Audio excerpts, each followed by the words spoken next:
আন্তর্জাতিক গম প্রতিরোধ দিবসের একদিন আগে গম বিরোধী আন্তর্জাতিক সনদে যুক্ত হয়েছে বাংলাদেশ।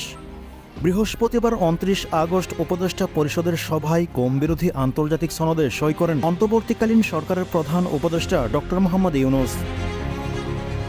এদিকে ২০০৬ সালের ২০ ডিসেম্বর গম বিরোধী আন্তর্জাতিক সনদটি জাতিসংঘ সাধারণ পরিষদে গৃহীত হয়।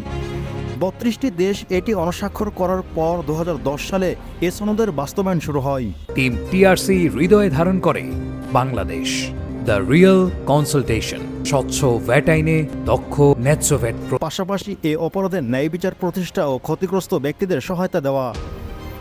গত ৩ মেয়াদে আওয়ামী লীগ সরকারের সময় রাষ্ট্রীয় পৃষ্ঠপোষকতায় বহু মানুষ গুম ও নির্যাতনের শিকার হন। এ সময়ে গুম ইস্যুতে আন্তর্জাতিক অঙ্গনে বাংলাদেশ ব্যাপক সমালোচনা হয়। গত ৫ আগস্ট আওয়ামী লীগ সরকার পতনের পর শেখ হাসিনা দেশ ছেড়ে পালানোর পর আয়নাঘর হিসেবে পরিচিত গোপন বন্দিশালা থেকে বেশ কয়েকজন ব্যক্তি মুক্ত হন।